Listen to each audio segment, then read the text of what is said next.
রাজনীতি অর্থাৎ যেখানে নীতি বিশ্বাস করা হয়, নীতি বলা হয় এবং নীতি অনুযায়ী কাজ করা হয়। এখন এই নীতির স্থানে যদি হয় অনীতি, অনৈতিকতা, তাহলে কিন্তু এই সেক্টরটা একেবারেই নষ্ট একটা সেক্টরে পরিণত হবে। কথাটা বলার কারণ হচ্ছে গিয়ে আমাদের এই ভিডিওটি।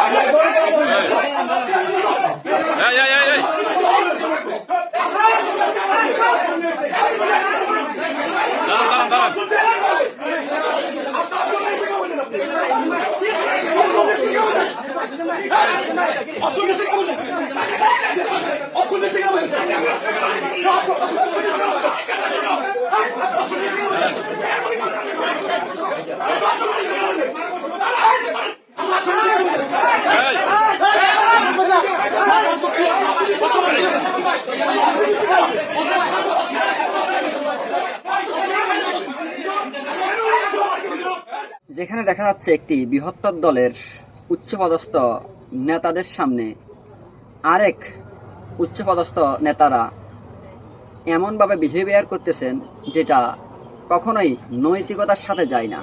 অর্থাৎ ওনারা কি আমাদেরকে শৃঙ্খলা শিক্ষা দিবেন? ওনারা নিজেরাই বিশৃঙ্খল। তারা নিজেদের মধ্যে পর্যন্ত শৃঙ্খলা ফিরিয়ে আনতে পারে না, আর আমাদের মধ্যে নাকি শৃঙ্খলা ফিরিয়ে আনবে। আসলে এটা কতটুকু যৌক্তিক তা আপনারাই বলুন।